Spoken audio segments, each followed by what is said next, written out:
Bonjour et bienvenue sur la chaîne des Fous de Normandie. Formidable nouvelle aujourd'hui pour les personnes qui souffrent d'un trouble de déficit attentionnel / hyperactivité, autrement appelé TDAH.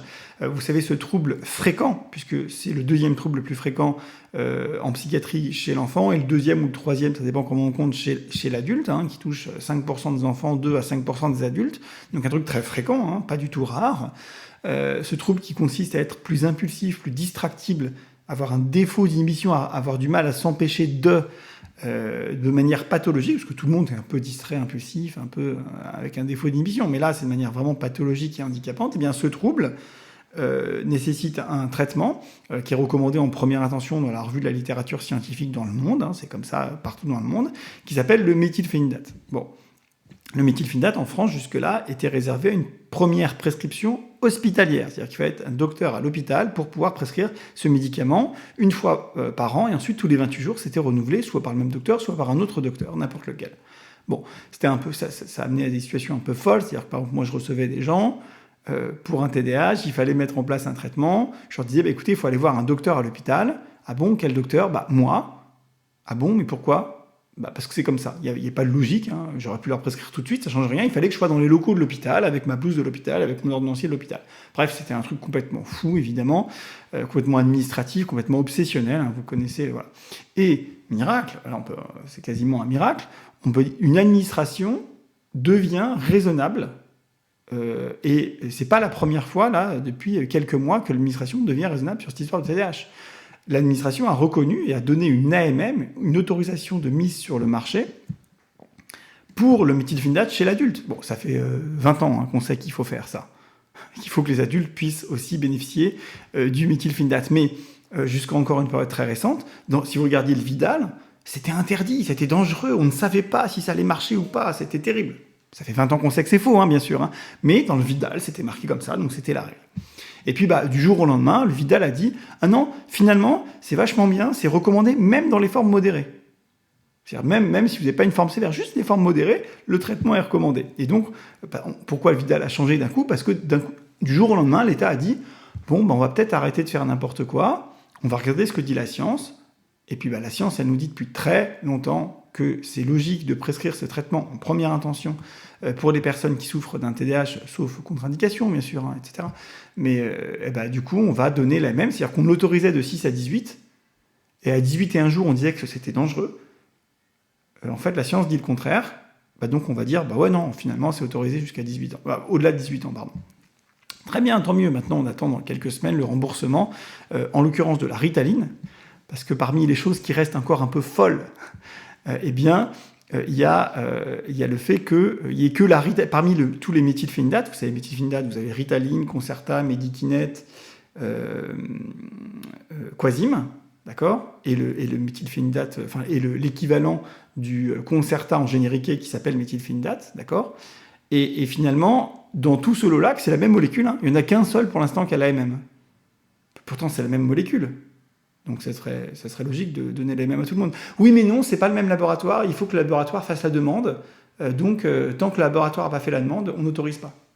Mais c'est la même molécule, la même. C'est comme je sais pas moi, paracétamol Doliprane ou paracétamol d'une autre marque Doliprane. C'est la même molécule. Oui, mais non. Non, pour l'instant, c'est que Doliprane. Là, pour l'instant, c'est que Ritaline. Bon, ça fait partie des choses un peu folles. Mais et ça, c'est la grande nouvelle, et merci à l'association Hyper Super de nous informer de ça, et notamment sa présidente, Mme Gétin, qui est aussi, toutes ces associations, et notamment celle-là, sont à l'origine de ce changement, à mon avis, de ce revirement, de ce retour à la science concernant le TDAH. On apprend que maintenant, la prescription initiale hospitalière n'est plus nécessaire pour pouvoir bénéficier d'un traitement par méthylphénidate. Un psychiatre, un neurologue ou un pédiatre peuvent prescrire dans leur cabinet. Pas besoin d'aller dans leur cabinet de l'hôpital, dans leur cabinet, ils peuvent prescrire le traitement. C'est raisonnable. On a suffisamment de recul sur cette molécule qui a commencé à être utilisée en 1955, qui a été prescrite à des millions et des millions d'enfants et d'adultes, pour se dire qu'on arrête les bêtises, quoi. Après qu'on garde un renouvellement tous les 28 jours sur ordonnance sécurisée, ça me choque pas trop, parce qu'il y a, même si c'est très faible, il y a un mésusage de cette molécule. Plus exactement, il y a des gens qui s'automédiquent. Alors, à mon avis, ils s'automédiquent parce qu'aussi, c'est très difficile d'avoir accès à cette molécule qu'on en a besoin. En tout cas, c'est ce que dit le professeur Cortés, qui dit que parmi les gens qui prennent du méthylphénidate alors qu'ils n'ont pas de prescription, une bonne partie d'entre eux sont des gens qui ont un TDAH qui n'ont juste pas eu la prescription, mais qui auraient bénéficié de toute façon de ce traitement. Ce qui semble d'ailleurs raisonnable quand on regarde l'ensemble de la littérature scientifique. Bref, tout ça pour vous dire que ça bouge. On a enfin l'autorisation de mise sur le marché chez l'adulte. Les docteurs qui prescrivent ça chez l'adulte depuis des années, qui étaient regardés de travers, comment osez-vous prescrire au-delà de 18 ans alors que c'est que autorisé à partir de 6 à 18. Donc 18 ans et un jour, c'est suspect, ce n'est pas normal, vous êtes des gens bizarres. Non, ça fait 20 ans qu'on sait qu'il faut le faire, selon la science, pas selon notre avis personnel. Bon. Et les docteurs qui trouvaient ça anormal d'avoir besoin d'envoyer leur même patient voir le même docteur, mais dans un autre lieu pour pouvoir prescrire, ce qui est fou, et bien pareil, on leur dit non, vous aviez raison, vous n'êtes pas dingue, c'était fou de faire ça. Voilà. Et c'est fou de faire ça aussi parce que ça limite, vous comprenez bien que ça limite le nombre de personnes qui peuvent avoir accès au traitement. Parce qu'en fait, qu'est-ce qui se passe ? Les médecins hospitaliers, il y en a très peu. Des médecins hospitaliers, beaucoup moins que des psychiatres libéraux. Et donc finalement, ça limitait le nombre de consultations possibles. Donc pour un trouble très fréquent, c'est un problème. Si vous avez que quelques docteurs hospitaliers qui traitent que quelques dizaines ou centaines de patients dans toute la France parce que c'est des maladies hyper rares, c'est pas très grave si tu as réservé à l'hôpital, c'est pas un problème. Mais pour un truc aussi fréquent que le TDAH, c'était fou. Limiter l'accès au traitement à des psychiatres hospitaliers. Moi, je suis au psychiatre hospitalier, c'est pas le problème, c'est pas pour moi le problème.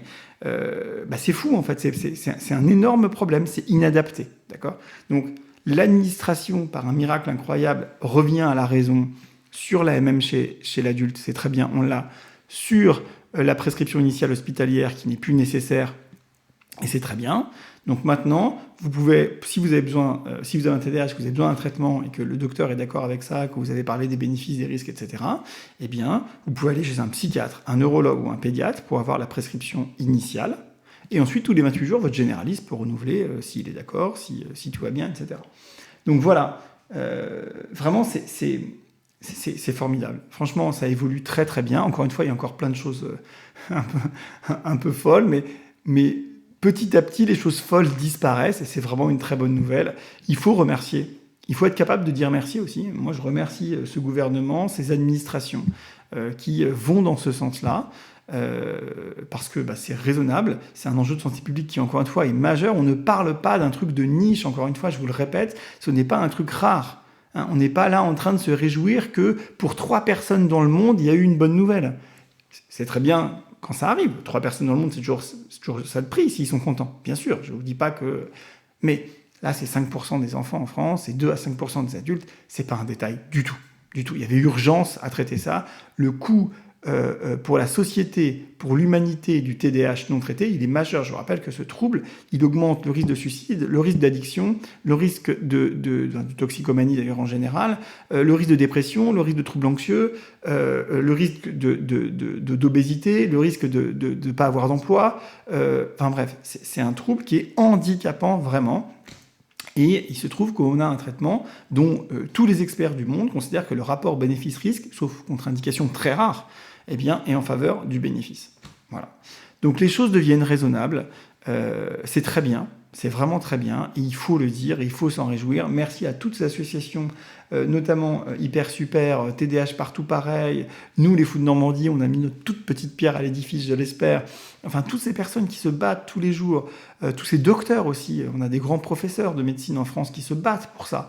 Enfin voilà, c'est un sujet qui devient progressivement mainstream, c'est-à-dire qu'on commence à en parler vraiment, à sa juste place. On commence en France à rattraper notre retard sur le diagnostic. On est un des pays avec le plus grand... Enfin, on est le pays qui prescrit le moins de tous les pays qui ont été sondés. Il y a eu des dizaines de pays qui ont été sondés là-dessus. Donc on était très très en retard. Alors par rapport à l'Europe, aux États-Unis, j'en parle même pas, mais même par rapport à d'autres pays de d'autres continents. Donc vous voyez, petit à petit, on rattrape notre retard. Tant mieux, c'est raisonnable, la science l'emporte. Et encore une fois, j'espère que ça vous réjouit et que vous êtes capable de vous rendre compte que voilà, ce travail, ce militantisme auquel vous participez certainement, eh bien, il porte ses fruits. Un grand merci à vous et puis je vous dis à très